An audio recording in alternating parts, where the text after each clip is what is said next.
안녕하세요. 저는 슬픔을 이겨내고 가족들과 행복하게 살고 있는 40대 후반 여자입니다.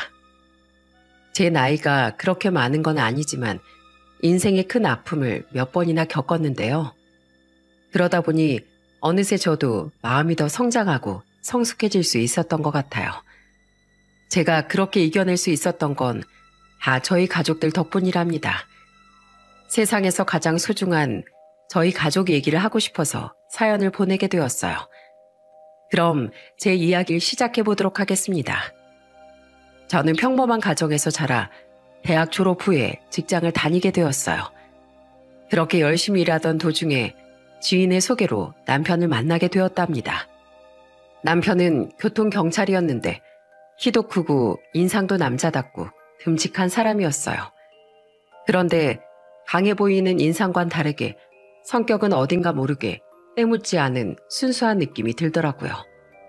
하지만 그 와중에도 직업이 경찰이라 그런지 불의를 보면 못 참더군요.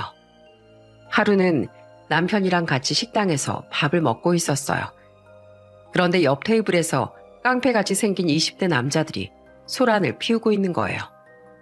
손님들 다 있는 데서 큰 소리로 웃으며 노래를 부르고 테이블을 주먹으로 쾅쾅 내리치면서 큰 소리를 내기도 했습니다. 다들 인상을 쓰며 그쪽 테이블을 바라보고 있는데 식당 손님 중 한 명이 그 사람들한테 이렇게 얘기하더라고요. 저기요, 목소리 좀 낮추세요. 다들 그쪽들 때문에 시끄러워서 밥도 못 먹고 있잖아요. 그런데 그 사람들은 죄송하다고 하지 못할 망정 오히려 아버지뻘 되는 그 손님한테 이렇게 소리를 치더군요. 당신이 뭔데 이래라 저래라야? 내가 내 돈 내고 식당에서 떠들면서 먹겠다는데 당신이 웬 참견이냐고? 아 진짜 한창 재밌었는데 밥맛 떨어지네. 당신 내가 한번 뒤집어 엎어줄까? 내가 얼마나 무서운 사람인지 한번 보여줘? 그 남잔 그렇게 말하고선 갑자기 자리에서 일어나 우통을 훌렁 벗더군요. 그리고선 상반신을 뒤덮고 있는 문신들을 자랑하듯이 보여주며 위협을 하기 시작했어요. 그런데 그때였습니다. 저희 남편이 갑자기 자리에서 벌떡 일어나 이렇게 소리치더군요. 잠깐만요. 지금 뭐 하시는 겁니까? 넌 또 뭐야? 아주 나한테 매운맛 보고 싶어서 작정했어? 하지만 저희 남편은 전혀 쫄지 않고 이렇게 말했어요. 저기요. 나이도 20대밖에 안 돼 보이는데 아버지뻘 되시는 분한테 그렇게 심하게 하면 되겠어요? 그리고 여기 당신들이 전세 냈습니까? 손님들이 이렇게나 많은데 여기서 고성방가하고 욕설이나 내뱉으면 다른 손님들이 얼마나 기분이 나쁘겠어요? 아 진짜 오늘따라 내 심길 건드린 사람이 왜 이렇게 많아? 당신 도대체 뭔데? 여기 당신 식당도 아니잖아. 오늘 나한테 한번 혼쭐 나보고 싶어? 됐고요. 이런 식으로 다른 사람들한테 피해주면 안 되죠. 어차피 음식도 다 드신 것 같은데 좋은 말로 할 때 그냥 돌아가세요. 뭐야? 이게 끝까지 날 열받게 한다 이거지? 그 남잔 갑자기 테이블에 있던 음식을 집어들더니 바닥에 확 집어던지더군요. 그리고 어깨를 쫙 펴고 문신을 보여주며 위협을 하기 시작했어요. 그런데 그 순간이었습니다. 눈 깜짝할 사이 남편이 그 남자를 제압하더군요. 게다가 옆에서 남편한테 주먹을 날리려던 일행 한 명까지도 제압을 해버렸어요. 마치 액션 영화가 따로 없더군요. 야, 이거 안 놔? 너 도대체 뭐야? 뭐냐고? 뭐긴 뭐야? 나 대한민국 경찰이다 이놈아. 어디서 선량한 시민들을 괴롭히고 있어? 사장님, 제가 잡고 있을 테니까 얼른 신고하시죠. 얼마 안 가 경찰이 도착하고 그 사람들은 끌려가고 말았어요. 순식간에 벌어진 그 일에 손님들이 모두 다 저희 남편을 바라보며 박수를 치더라고요. 식당 사장님도 저희 남편한테 몇 번이나 고맙다고 인사를 하시더군요. 가끔 오는 손님인데 올 때마다 저렇게 진상을 피워서 그동안 힘들었었다고 하네요. 전 그때 남편이 참 멋있게 느껴지더라고요. 대한민국에 이런 경찰들이 많다면 참 살기 좋아지겠다는 생각이 들었어요. 그런데 또 하루는 남편이랑 같이 차를 타고 지인을 만나러 가는 길이었어요. 그런데 저희 앞에 있던 어떤 차가 차선을 왔다 갔다 하면서 위험하게 운전을 하더라고요. 그걸 본 남편이 인상을 쓰며 이렇게 말하더군요. 저 차 아무래도 이상한데? 안 되겠어. 저러다가 사고 나겠다고. 남편은 경적을 빵빵 울리면서 그 차를 세우기 위해 노력했습니다. 하지만 차는 계속 비틀거리기만 하고 멈추질 않더군요. 결국 남편이 경적을 세게 울리며 그 차에 바짝 붙어 겨우 차를 세우는데 성공했어요. 내려서 그 차에 가보니 만취한 아저씨가 운전석에 앉아있더군요. 아저씨, 술 드셨어요? 위험하게 술 먹고 운전하시면 어떡해요? 아유, 딱 소주 한 잔 먹었다, 한 잔. 젊은 사람이 왜 이렇게 융통성이 없어? 그냥 갈 길 가면 되지. 왜 남의 차를 세우냔 말이야. 소주 한 잔만 마셔도 음주운전인 거 몰라요?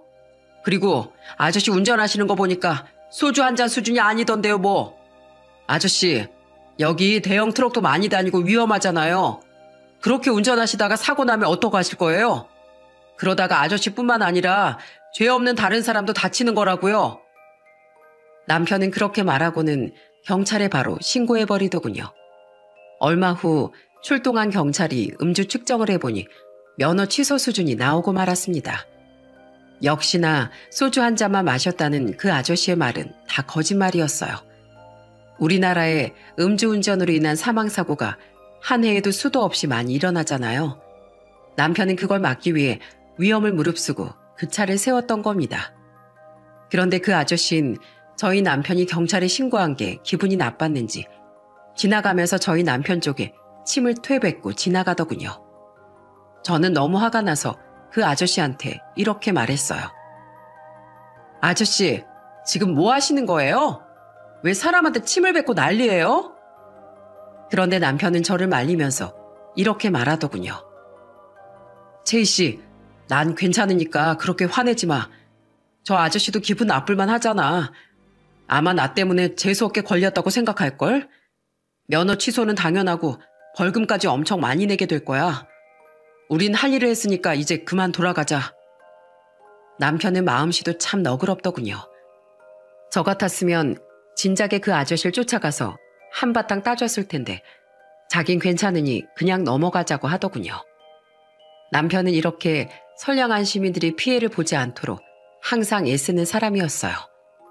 한 번은 또 남편이랑 야외에서 하는 공연을 보러 간 적이 있었습니다. 그런데 저희 앞에서 있던 남자가 수상한 행동을 하는 거예요.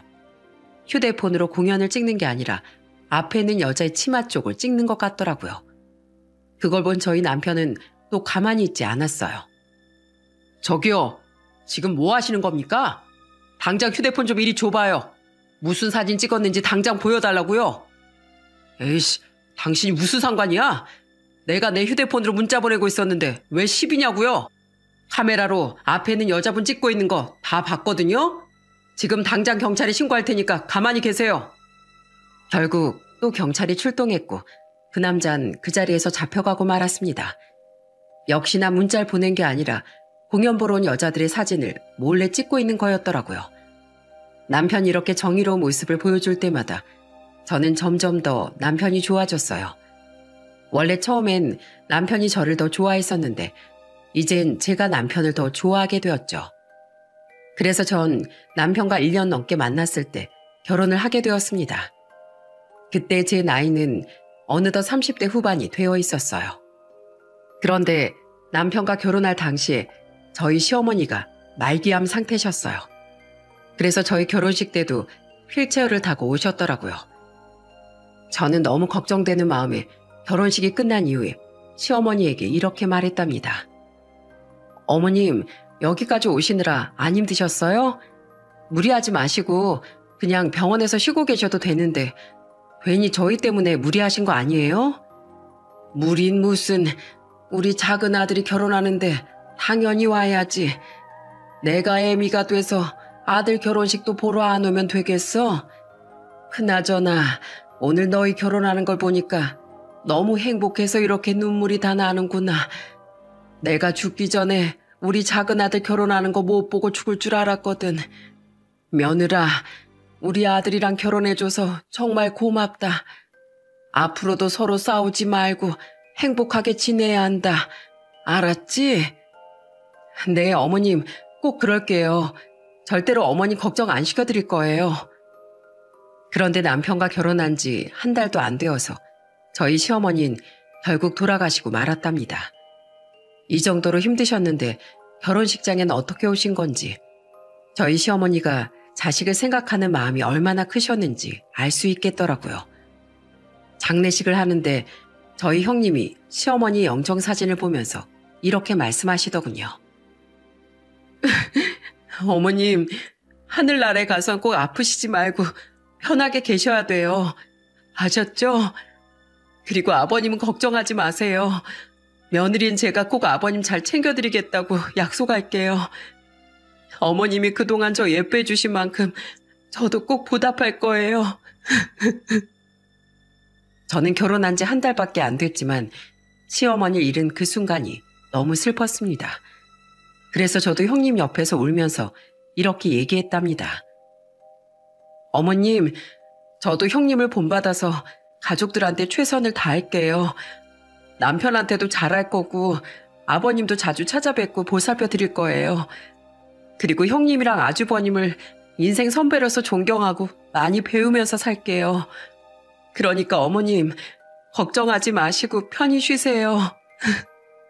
그렇게 장례식을 마쳤지만 평생 같이 살던 아내를 잃은 저희 시아버지가 너무 힘들어하셨어요. 시아버진 원래 공무원이셨다가 은퇴하고 집에서 쉬면서 봉사활동을 다니셨는데 시어머니가 돌아가시고 나선 매일 울면서 슬퍼하시더라고요. 그래서 자식들인 저희가 아버님을 많이 챙겨드렸답니다. 저희 남편은 물론이고 시숙님도 굉장한 효자였어요. 게다가 부부는 닮는다더니 형님도 시아버지한테 지극정성으로 잘하더라고요. 하루는 시댁에 갔는데 형님이 순두부찌개를 끓여주신 적이 있었어요. 그런데 그 순두부찌개를 한 입 맛본 시아버지가 눈물을 뚝뚝 흘리시더라고요. 큰애야, 내가 이 순두부찌개를 한 입 먹으니 네 시애미가 사무치게 보고 싶구나. 이 국물 맛이 네 시애미가 끓인 국물 맛이랑 아주 똑같은 것 같다. 이런 맛은 아무나 못 내는 줄 알았는데 네가 이렇게 나를 울리는구나. 아버님, 울지 마세요. 아버님이 어머님이 끓여주신 순두부찌개 드시고 싶어 하실 것 같아서 제가 한번 끓여본 거예요. 제가 예전에 어머님한테서 순두부찌개 끓이는 비법을 배웠었잖아요. 최대한 비슷하게 끓여봤는데 국물 맛이 똑같다고 하시니까 정말 다행이네요. 아버님, 제가 앞으로도 종종 어머님이 해주시던 음식 똑같이 만들어 드릴게요. 그러니까 드시고 싶으신 거 있으면 언제든지 말씀하세요. 고맙구나, 고마워. 내가 네 덕분에 살 힘이 나는구나. 시아버지가 눈물을 흘리시니까 저까지 코끝이 찡해지더라고요. 저는 시어머니랑 지낸 시간이 얼마 안 돼 음식도 못 배웠는데 형님은 시어머니가 아프시기 전에 이것저것 많이 배웠었나 봐요. 그런데 그때 배운 걸 시아버지를 위해 써먹으시는 걸 보고 정말 배울 점이 많은 사람이구나 하고 생각했답니다. 저희 남편도 시아버지를 무척이나 챙겨드렸어요. 집에 혼자 계실 시아버지가 심심하실까봐 인터넷을 보며 바둑을 배워서 시아버지랑 바둑을 두기도 했습니다. 아버지, 노인정에서 다른 어르신들하고만 바둑 두지 마시고 저랑도 한번 둬요. 대신 저는 초보자니까 봐주셔야 돼요. 바둑의 바자도 모르는 꼬맹이라고 생각하고 한 번씩 져주시면 더 좋고요. 저희 시아버진 원래 평소에 노인정에서 다른 어르신들이랑 바둑 두는 게 취미셨는데 시어머니가 돌아가시고 나서 노인정의 발길을 끊으셨거든요. 그래서 저희 남편이 다시 시아버지가 취미생활을 하게 해드리려고 그렇게 한 거였어요. 다행히 남편이 그렇게 하니까 시아버지가 조금씩 기운을 차리시더군요. 그 와중에 전 남편과의 사이에서 떡두꺼비 같은 아들을 하나 낳았답니다. 아들이 너무 어려서 시댁에 자주 찾아가기가 힘들었는데 시아버지한테 힘이 되어드리고 싶어서 영상통화를 자주 걸었어요. 아버님, 뭐하고 계세요? 또 누워서 TV 보고 계셨어요? TV만 보지 마시고 우리 도영이 꼼지락거리는 것 좀 보세요. 이 발가락 진짜 귀엽지 않아요? 발바닥이 보들보들한 게 너무 촉감이 좋아요. 아이고, 우리 예쁜 손주. 내가 실컷 안아보고 싶은데 집이 멀어서 그럴 수가 없네. 안 그래도 이번 주 주말에 한번 내려가려고 했어요. 우리 도영이가 아직 말을 못해서 그렇지 할아버지가 너무 보고 싶대요. 그렇지, 도영아? 아버님, 이것 보세요. 우리 도영이가 웃잖아요. 아마 맞다고 대답하는 건가 봐요. 제가 아들을 낳고 나서부터 시아버지의 표정이 점점 밝아지셨어요. 그리고 어느 정도 시간이 지나자 시아버지도 기운을 되찾고 예전의 생활로 돌아가셨죠. 그렇게 전 시댁 식구들과 잘 지내면서 결혼 생활을 했습니다. 다들 사이가 좋으니까 항상 웃음이 끊이질 않더라고요. 하루는 주말에 시아버지가 좋아하시는 배를 한 박스 사서 시댁에 간 적이 있었어요. 그런데 저희가 들고 들어간 배 박스를 보고 이미 와 있던 저희 형님이 깜짝 놀라더라고요. 어머, 동서, 이게 어떻게 된 일이야? 우리도 아버님 드리려고 배 한 박스 사왔는데 완전 텔레파시 통했나 보다. 아버님, 이거 어떡하죠? 완전히 배부자 되셨는데요? 형님, 그게 정말이에요? 어떻게 사와도 똑같은 걸 사오는지 진짜 신기하네요. 저희 남편이 배 한 박스 사서 가자고 얘기해서 사가지고 온 거거든요. 설마 형님네도 아주버님이 배 사가자고 말씀하신 거예요? 어떻게 알았어? 아주 형제끼리 생긴 것도 닮았는데 생각하는 것까지 똑같네. 동서네가 배 사올 줄 알았으면 우린 다른 거 사올 걸. 아버님 이거 다 드시다가 완전히 질려버리시면 어떡하지? 그러자 시아버지가 껄껄 웃으며 이렇게 말씀하시더군요. 아이고, 난 질려도 좋구나. 그래, 우리 자식들이 사온 배 좀 한번 먹어보자. 제가 배를 깎으려고 상자를 뜯는데 시숙님이 과도를 가져오며 이렇게 말하더라고요. 재수씨, 배는 제가 깎을게요. 제가 이래봬도 과일 깎는 달인이거든요. 시숙님은 배를 깎더니 포크로 하나씩 찍어 가족들한테 나눠주기 시작했어요. 자, 우리 아버지 하나 먼저 드시고 그 다음은 우리 희준 엄마, 그리고 재수씨도 하나 드세요. 우와, 아주버님 너무 감사해요. 그런데 정말로 과일 깎는 달인이시네요. 어쩜 이렇게 과일 껍질을 얇게 잘 깎으세요? 그런데 그때 저희 남편이 입을 삐쭉 내밀면서 이러더라고요. 형, 왜 나는 안 줘? 치사하게 이럴 거야? 아이, 넌 네가 알아서 찍어 먹어. 우리 아버진 우리 키우느라 고생하셨으니까 먼저 드리는 거고, 우리 희준 엄만 희준이 키우느라 고생했으니까 먼저 준 거지. 그리고 재수 씨도 우리 집에 시집 와서 도영이 낳고 잘 키우고 있으니까 이렇게 대접을 해줘야 되지 않겠어? 너랑 난 우리 아버지랑 와이프들한테 잘해야 돼. 알겠어? 그 말에 다들 웃음을 빵 터뜨렸답니다. 저희 시숙님은 형님한테 물론이고 저한테도 무척 잘해줬어요. 한 번은 시댁에서 대청소를 한 적이 있었습니다. 제가 창고 정리를 하고 있었는데 박스가 아무렇게나 막 쌓여 있더라고요. 그걸 정리하려고 박스를 들었는데 너무 무거워서 잘 들리지 않는 거예요. 낑낑거리면서 겨우 들고 있었는데 그때 저희 시숙님이 나타났습니다. 재수씨, 이렇게 무거운 걸 왜 혼자 들어요? 이런 건 남자들이 들어야죠. 이리 주세요. 이런 건 제가 할 테니까 저희 와이프랑 청소하는 것만 좀 도와주세요. 저희 시숙님은 남편처럼 키도 크고 덩치도 듬직했거든요. 그래서 무거운 것도 척척 들어주고 제가 고생할까 봐 신경을 써주더라고요. 시댁 식구들과 사이가 너무 좋다 보니 정말 행복했어요. 저는 둘째 아들도 낳고 시아버지도 자주 찾아뵈면서 그렇게 지냈답니다. 그리고 결혼한 지 어느덧 4년이 되었어요. 저희 부부는 시댁 식구들과 강원도로 가족 여행을 계획하게 되었답니다. 그런데 시숙님이 이번 여행을 엄청 설레어 하더라고요. 재수씨, 강원도에 놀러 가봤어요? 강원도가 여름에 가도 좋지만 겨울에 가도 최고거든요. 재수씨, 도루묵 들어봤죠? 가면 도루묵은 꼭 먹어야 돼요. 그게 김치찌개로 끓여 먹어도 맛있고 연탄에 구워 먹어도 얼마나 풍미가 죽이는데요. 어머, 말짱 도루묵 할 때 그 도루묵이요? 저 한 번도 안 먹어봤는데 이번 기회에 꼭 먹어봐야겠네요. 그래서 제가 맛있는 식당 몇 개 알아봤어요. 그리고 우리 가는 펜션도 기가 막힌 곳으로 예약 다 해놨죠. 제가 아주 이번에 가족끼리 신나게 놀다 오려고 큰돈 썼습니다. 에이, 아주버니 혼자 다 하시면 어떡해요. 저희도 자식인데 할 건 해야죠. 아, 그럼 저희가 먹을 건 다 쏠게요. 가서 드시고 싶으신 거 다 드세요.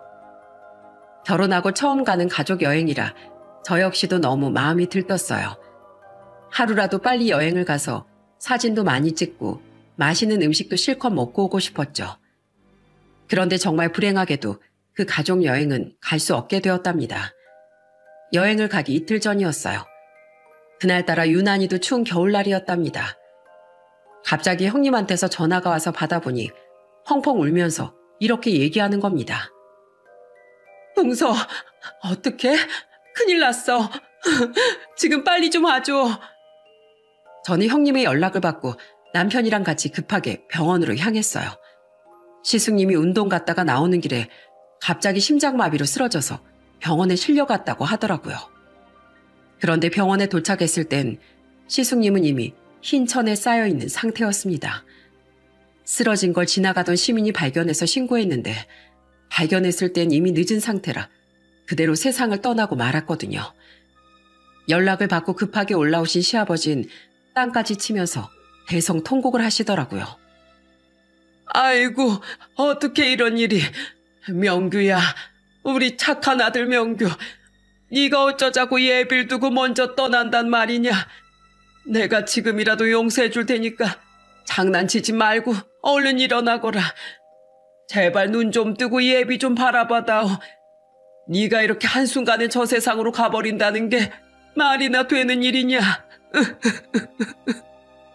저 역시도 운동도 열심히 하고 건강하던 시숙님이 하루아침에 세상을 떠났다는 게 믿겨지지 않았어요. 며칠 전까지만 해도 가족여행 간다고 잔뜩 신나 있던 사람인데 한순간에 이렇게 된다는 게 말이나 되나요? 평소에 지병이라도 있었으면 마음의 준비라도 했을 텐데 누구보다도 건강했던 사람이라 그 충격이 더 컸습니다.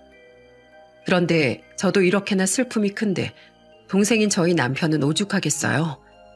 장례식장에서 아예 주저앉아 계속 눈물을 쏟아내더군요. 여보, 우리 형 불쌍해서 어떡해. 우리 형 이렇게 일찍 떠나버릴 사람이 아니잖아. 형이 그동안 우리 가족한테 얼마나 잘했는데 그렇게 착한 사람이 오래 살아야지 왜 벌써 생을 마감해야 되냐고. 당신도 알지? 내가 우리 형을 얼마나 좋아했는지. 나 어릴 때부터 형이 제2의 아버지나 마찬가지였잖아. 나랑 나이 차이 많이 안 나도 항상 어른스럽게 날 챙겨주고 좋은 모습만 보여주던 형이었잖아. 그래서 난 어릴 때부터 우리 형이 롤모델이었단 말이야. 형처럼 살고 싶어서 내가 얼마나 노력했는 줄 알아?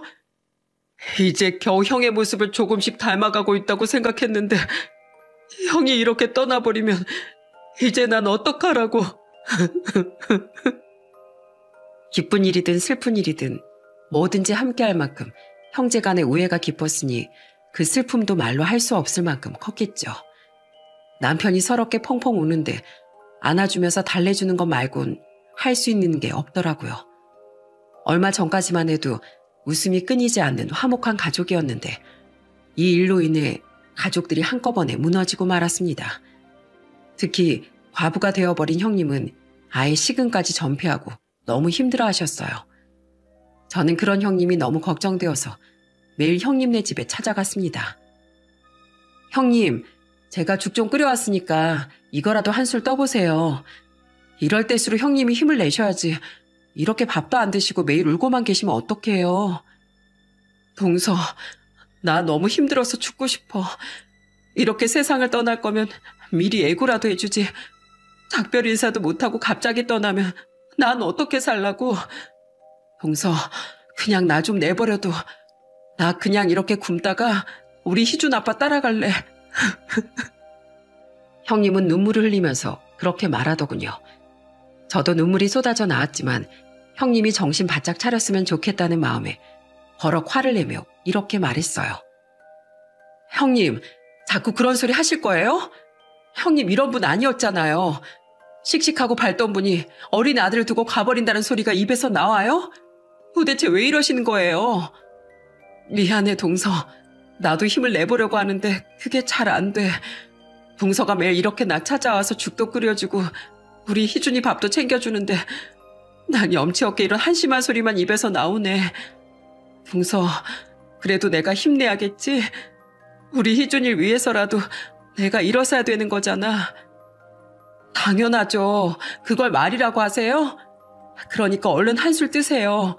형님 이러시면 저까지 가슴이 찢어지잖아요. 그런데 그때였어요. 방에 있던 조카가 쪼르르 달려나와 울면서 이렇게 말하더군요. 엄마, 작은 엄마, 왜 자꾸 울어요? 그러니까 저도 자꾸 눈물이 나오잖아요. 나도 우리 아빠 보고 싶단 말이에요. 미안해, 희준아. 엄마가 미안해.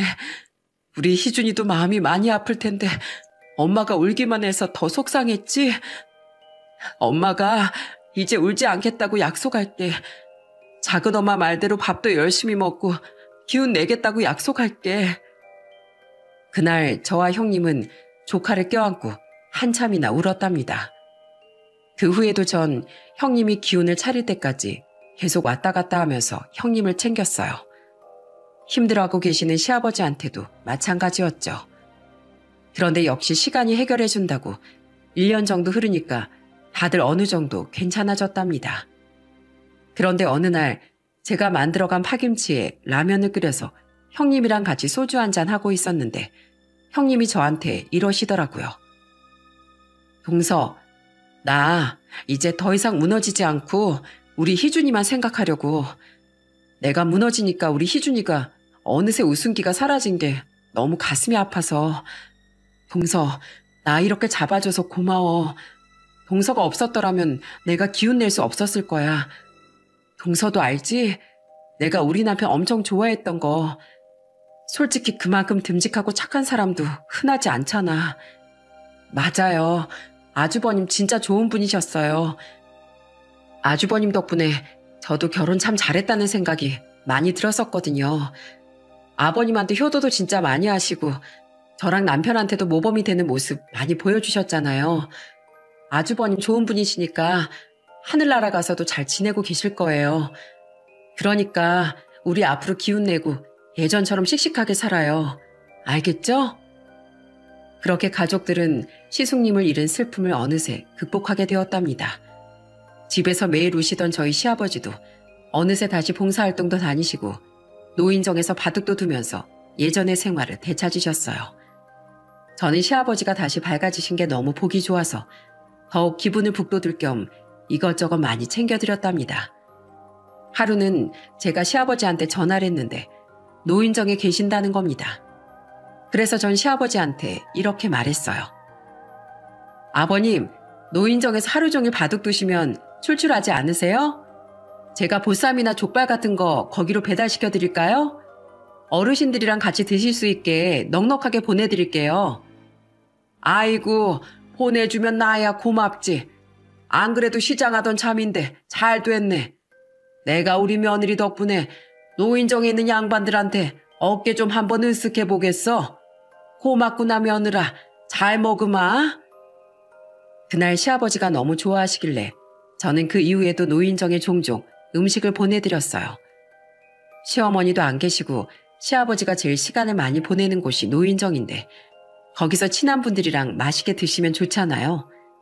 제가 그렇게 시아버지를 챙기니까 저희 남편도 저한테 항상 고맙다고 하더라고요.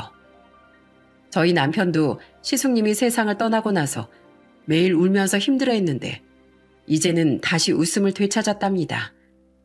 시숙님을 잃고 온 가족 한꺼번에 무너졌었는데 1년이 조금 지나 다시 회복을 하게 된 거예요. 그렇게 저희 가족은 다시 힘을 내고 열심히 살아갔습니다. 시간이 흘러 어느새 결혼한 지 9년째가 되었어요. 하루는 눈이 펑펑 내리는 겨울날이었죠. 그날따라 눈이 너무 심하게 오길래 출근하는 남편이 너무 걱정되더라고요. 여보, 오늘 같은 날은 또 조심해야 되는 거 알지? 출근길에 미끄러질 수도 있으니까 천천히 가야 돼. 괜히 서두른답시고 속도 냈다가 큰일 나는 거야. 알았지? 아유, 걱정하지 마. 나 베스트 드라이버잖아. 당신이 말 안 해도 당연히 조심하지. 아유, 이런 날 꼭 뉴스에 사고 났다는 기사가 많이 나오니까 걱정돼서 그렇지. 얘들아, 아빠 출근하신다. 얼른 아빠한테 뽀뽀해야지. 그러자 저희 애들이 쪼르르 현관으로 달려나와 저희 남편한테 뽀뽀를 하더군요. 아빠, 잘 다녀오세요. 아이고, 내 새끼들. 아빠가 이따가 너희 좋아하는 치킨 사올게. 이따가 같이 맛있게 먹자. 그렇게 남편은 집을 떠났어요. 그런데 창밖에 계속 눈이 많이 내려서 너무 걱정이 많이 되었어요. 오늘 하루도 안전하게 집에 돌아오기만을 바랬죠. 하지만 불안한 예감은 현실이 되고 말았습니다. 남편이 출근한 지 5시간도 안 됐는데 저한테 전화가 온 거예요. 뭐라고요? 저희 남편이 사고를 당했다고요? 알고 보니 남편이 출근해서 눈길에 난 사고를 수습하고 있었는데 뒤에서 오던 대형 트럭이 남편을 발견하지 못하고 그만 들이받아 버린 거예요. 남편은 그 자리에서 숨을 거두어 버렸고 저는 너무 놀라 병원으로 바로 달려갔습니다. 병원에 가서 남편의 모습을 보니 내 남편이 맞나 싶을 정도로 처참한 모습이더군요. 주저앉아서 울고 있는데 남편이랑 친한 동료 경찰이 저한테 이러더군요. 재수씨, 우리 명진이 진짜 좋은 놈이었는데 제가 지켜주지 못해서 죄송합니다. 멀쩡히 일하다가 갑자기 이렇게 될 줄은 몰랐어요. 저는 너무 슬퍼서 그 말이 제대로 들리지도 않았어요. 그리고 형용할 수 없을 만큼 큰 슬픔 속에서 장례식을 치르게 되었죠. 저희 시아버지는 남편의 소식을 듣고 너무나 큰 충격에 혼절하셨다가 겨우 일어나 장례식장에 오셨답니다. 시아버진 장례식장에서 술만 드시면서 오열을 하시더군요. 이 나쁜 놈들아, 너희들이 어떻게 날 두고 둘 다 이렇게 가버리냐. 이 애비는 어찌 살라고 자식 둘이 똑같이 젊은 나이에 떠나버리냔 말이야. 너희들은 자식들도 아니다, 이 불효막심한 놈들아. 내가 너희를 어떻게 키웠는데 끝까지 잘 살면서 좋은 모습 보여줘야지. 어떻게 이 애비보다 먼저 떠날 수가 있어. 아주 내 가슴을 갈기갈기 찢어놓고 싶어서 작정들을 했구나. 9년 사이에 아내와 2 자식을 모두 잃고 혼자가 된 시아버진 완전히 넋을 잃으신 것 같았습니다. 저희 시아버지가 어떤 심정이셨을지 제가 굳이 말을 하지 않아도 여러분들이 잘 아실 거라고 생각합니다. 고사성어 중에 반장지혜라는 말이 있잖아요. 새끼를 잃은 어미 원숭이가 창자가 끊어져서 죽었다는 뜻의 고사성어래요. 2 자식을 모두 잃은 저희 시아버지의 심정은 아마 창자가 끊어지는 심정이었을 겁니다. 장례식을 치른 후 저는 남편의 유품을 하나씩 정리하기 시작했어요. 사진 앨범들을 하나씩 열어보니 예전에 시댁 식구들이랑 다 같이 찍은 사진들이 여러 장 보이더라고요.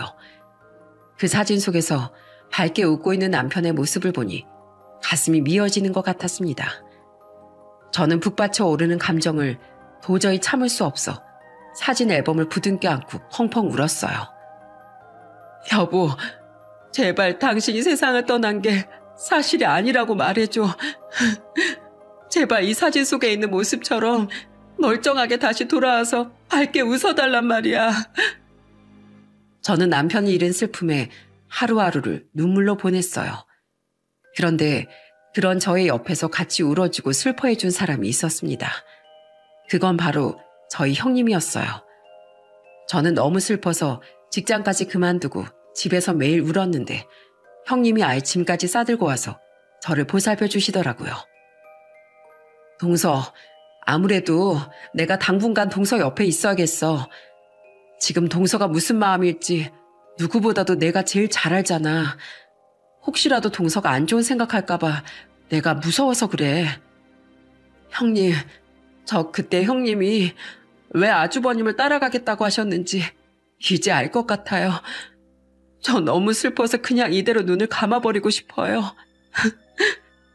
형님, 왜 하필 우리한테 이런 일이 일어난 걸까요? 형님 동서 사이 팔자가 어쩜 이리 똑같냐고요. 형님은 저를 안아주면서 계속 위로해 주셨어요.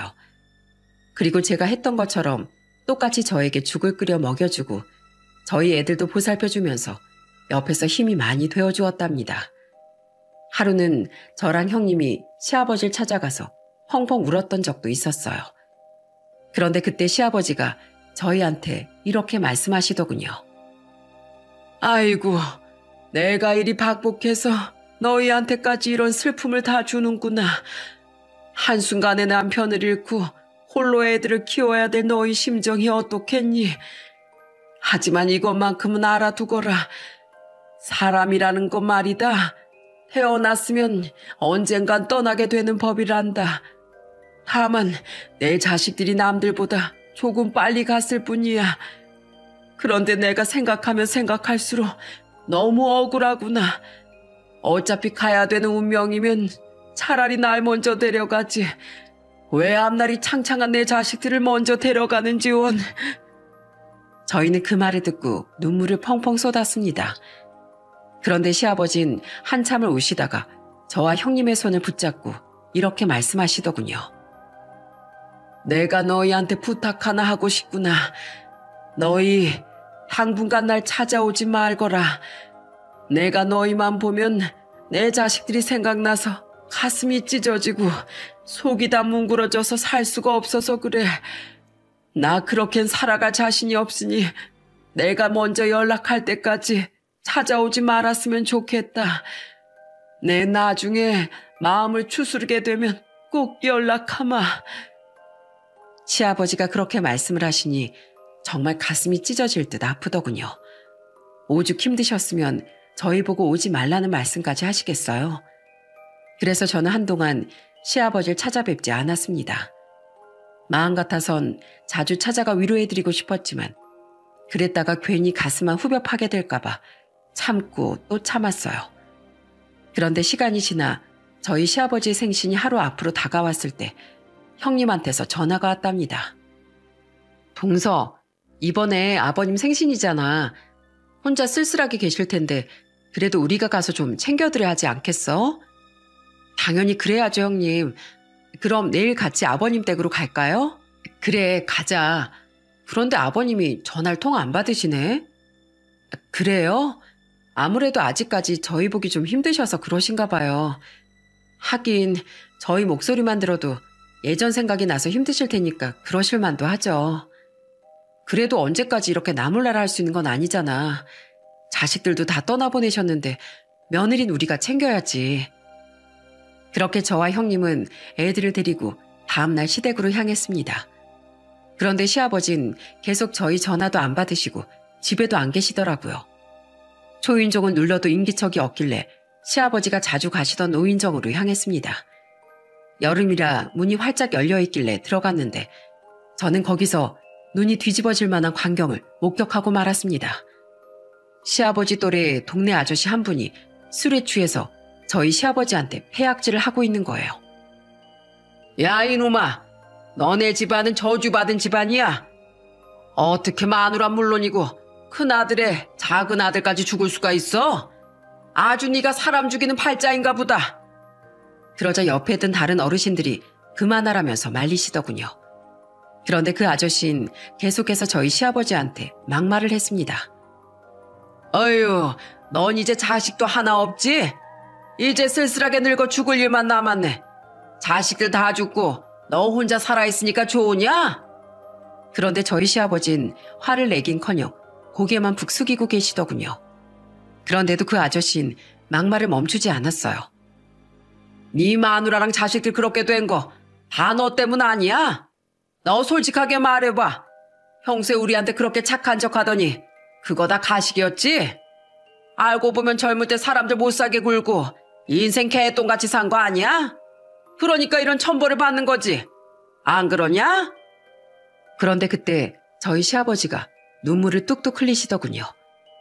안 그래도 저희 남편이 세상을 떠났을 때 본인이 박복해서 자식들이 그렇게 되었다며 자책을 하셨는데 그 아저씨가 그렇게 가슴을 후벼 파는 말씀을 하시니 눈물을 보이시는 것 같더군요. 그런데 그때였습니다. 저희 큰아들이 시아버지한테 이렇게 소리치더군요. 할아버지, 저희 왔어요. 울지 마세요. 그제서야 저희와 눈이 마주친 시아버지가 울면서 이렇게 말씀을 하시더라고요. 아이고, 내 새끼, 여기는 어떻게 왔어? 할아버지, 울지 마세요. 할아버지 보고 싶어서 온 거예요. 그런데 저 할아버지 뭔데 저런 심한 말을 해요? 할아버지, 우리 할아버지한테 뭐라고 하지 마세요. 우리 할아버지는 세상에서 제일 착한 사람이거든요. 그러자 그 아저씨는 꿀먹은 벙어리가 되었습니다. 하지만 이미 잔뜩 열받은 저와 형님의 분노를 가라앉힐 수는 없었어요. 저는 그 아저씨에게 이렇게 소리쳤답니다. 저기요, 아저씨, 말씀을 너무 심하게 하시는 거 아니에요? 우리 아버님한테 자식이 없다뇨. 이렇게 며느리들도 있고 예쁜 손주도 셋이나 있잖아요. 이렇게나 자식이 많은데 우리 아버님을 왜 외톨이 취급하세요? 당장 우리 아버님한테 사과하세요. 뭐야? 자식들이 다 죽었는데 며느리들이 여기까지 찾아왔어? 아이고, 대단한 며느리들이네. 아유, 사람이 술 먹으면 그럴 수도 있지. 내가 자네 시아버지랑 30년 지기야. 친한 사이에 편하게 말 한 번 한 거 가지고 왜 그래? 편하게 말하는 게 사람한테 상처 주는 거예요? 우리 아버님 울고 계시잖아요. 30년 지기면 그런 못된 말로 아픈 곳을 공격하는 게 아니라 안아주고 보듬어 줄 줄 아셔야죠. 아유, 며느리가 왜 이렇게 드세? 어른이 말 한 번 한 거 가지고 난리도 보통 난리가 아니구만. 너희들은 부모도 없어? 위아래는 알아봐야 될 거 아니야. 그러자 이번엔 저희 형님이 나섰습니다. 뭐라고요? 지금 말씀 다 하셨어요? 그런 아저씨는 자식도 없으세요? 자식이 있으시면 우리 아버님이 얼마나 슬프고 힘드실지 잘 아실 거 아니에요. 자식을 하나도 아니고 둘이나 잃으셨는데 어떻게 자식까지 키워보신 분이 우리 아버님한테 그런 심한 말씀을 하시냐고요? 아니, 난 그냥 저 양반 신세가 하도 기구하길래 젊었을 때 무슨 큰 잘못이라도 해서 벌 받은 줄 알았지. 우리 아버님이랑 30년 지기라면서 젊었을 때 어떻게 사셨는지도 모르세요? 우리 아버님 공무원 생활하면서 자식들 훌륭하게 다 키우시고 은퇴하고 나서도 봉사활동까지 다니면서 좋은 일 많이 하시는 분이에요. 아저씨처럼 술 취해서 남의 상처나 후벼 파는 그런 사람이 아니라고요. 그러니까 당장 우리 아버님한테 사과하세요. 사과하시라고요. 아, 알았어. 아이고, 이 집 며느리들은 왜 이렇게 무서워? 이봐, 강씨, 내가 미안하네. 내가 술 취해서 자네한테 말실수를 좀 했어. 그러자 저희 작은 아들이랑 조카가 그 아저씨를 째려보면서 이렇게 말하더군요. 할아버지 나빠요. 진짜 못된 사람이에요. 맞아요. 세상에서 제일 못됐어요. 그러자 그 아저씨는 당황한 표정을 짓더니 말을 막 우물쭈물 하다가 아예 도망가 버리더군요. 그러자 옆에 있던 다른 어르신들이 한숨을 푹푹 쉬면서 이렇게 말씀하셨어요. 아이고, 저 양반은 술만 마시면 왜 저러나 몰라. 사람이 아주 돌아버려가지고 저렇게 고약하게 사람들을 괴롭힌다니까. 그러니까 말이야. 저 양반 앞으로 술 마시면 노인정에 못 오게 해야 돼. 저 인간 때문에 가슴 치면서 운 사람이 어디 한둘이어야지. 그나저나 강씨, 며느리들 참 잘 뒀네. 참 잘 뒀어. 자식들도 그렇게 착하게 잘 키우더니만 며느리들까지 아주 친국이야. 잘 찾아오지도 않는 우리 며느리들 생각하면 아주 너무 부러워 죽겠어. 그런데 그때 저희 시아버지가 눈물을 뚝뚝 흘리며 저희한테 이렇게 말씀하셨어요. 다들 너무 고맙구나. 내가 술 한잔하고 안 그래도 기분이 울적했거든. 그 와중에 저 양반이 저런 말을 짓거리는데 반박도 못하겠고 정말 내 잘못인 것 같아서 가슴이 무너지더구나. 그런데 너희들이 이렇게 찾아와 내 편을 들어주니 내가 얼마나 고마운지 모른다. 아유, 우리 아버님 또 오신다. 아버님, 이렇게 좋은 날에 계속 울기만 하시면 어떡해요. 오늘 아버님 생신이잖아요. 그리고 전화 또 왜 그렇게 안 받으셨어요? 저희가 얼마나 걱정했는 줄 아세요? 맞아요, 아버님. 그래서 저랑 동서랑 이렇게 한 달이면 내려왔잖아요. 아버님, 우리 얼른 집으로 가요. 저희가 맛있는 거 많이 해드릴게요. 형님은 그렇게 말하면서 시아버지의 팔짱을 끼더군요. 그래서 저도 똑같이 반대쪽 팔짱을 껴버렸습니다. 그러자 저희 둘째 아들이 달려와 이렇게 말하더군요. 나도 할아버지 팔짱 낄 거야. 할아버지, 나도 팔짱 끼게 해주세요. 안 돼. 오늘은 엄마랑 큰엄마가 할아버지랑 팔짱 끼는 날이야. 원래 뭐든지 어른이 먼저 해야 되는 거 알지? 그러니까 너흰 나중에 할아버지랑 팔짱 껴. 저희 시아버진 그제서야 눈물을 닦고 활짝 웃으셨어요. 아이고 좋다. 우리 며느리들이 이렇게 팔짱도 껴주고 너무 든든하구나.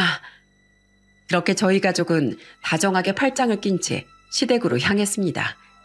그리고 시아버지가 좋아하시는 갈비찜과 잡채, 그리고 시어머니의 손맛에 그대로 베낀 순두부찌개까지 끓여서 맛있게 먹었어요. 식사를 마친 후 시아버지가 저희한테 이런 말씀을 하시더라고요. 사실은 말이다. 내가 너희한테 오지 말라고 했던 건 이제 너희들이 인생 살라고 그런 거다. 아직 살아갈 날들이 창창한 너희가 죽은 내 아들들 때문에 나한테 얽매일 수는 없지 않니? 너희가 비록 내 며느리들이지만 딸이나 마찬가지인 애들인데 내가 어찌 너희 앞길을 막을 수가 있겠니? 그런데 지금 와서 생각해보니 내가 한참 잘못 생각했던 것 같구나. 난 너희가 없으면 너무 슬플 것 같구나.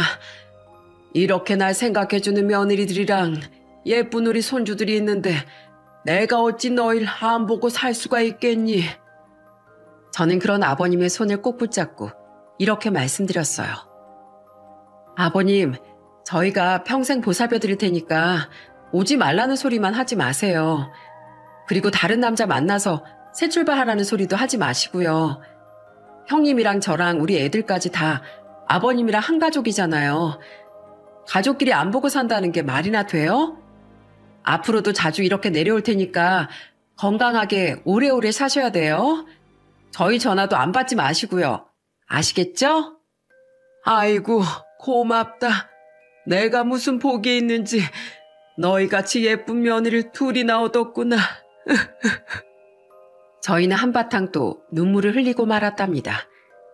그렇게 저희 가족은 다시 똘똘 뭉쳐 서로의 슬픔을 보듬어주고 행복하게 지내게 되었어요. 노인정에서 그 일이 있었던 게 작년이었는데 지금까지 계속 서로 자주 왕래도 하며 지내고 있답니다. 저희 시아버진 예전처럼 다시 또 봉사활동을 다니고 계세요. 벌써 연세가 80 가까이 되셔서 그만하시라고 했는데도 그렇게 봉사활동을 다니시더군요. 힘드실까봐 걱정은 되지만 기운 차리고 열심히 사시는 그 모습이 너무 보기 좋아서 웃음이 다 나왔답니다. 여러분, 기쁨은 나누면 배가 되고 슬픔은 나누면 반이 된다는 말이 있죠? 저와 시댁 식구들은 큰 슬픔을 3번이나 겪었지만 서로 위로해주고 보듬어주면서 그 슬픔을 극복할 수 있었답니다. 서로가 이렇게 힘이 되어주지 않았다면 아마 누군가는 진작에 무너지고 말았을 거예요. 저는 비록 남편을 일찍 떠나보냈지만 이렇게 좋은 시댁 식구들을 얻을 수 있어서 너무 행복해요. 아마 하늘나라에 있는 저희 남편도 이런 저를 보면서 웃고 있겠죠? 땅에서 시아버지와 2 며느리가 잘 지내고 있으니 하늘에서도 새 모자가 행복하게 잘 지내고 있을 거라고 믿고 있어요. 여러분, 제가 이렇게 가족들과 서로 의지하며 다시 일어설 수 있었던 것처럼 제 사연을 들으시는 여러분들도 가족들과 서로 힘이 되어주셨으면 좋겠습니다. 그럼 오늘도 웃음이 가득한 하루 보내시길 바랄게요. 끝까지 들어주셔서 정말 감사합니다.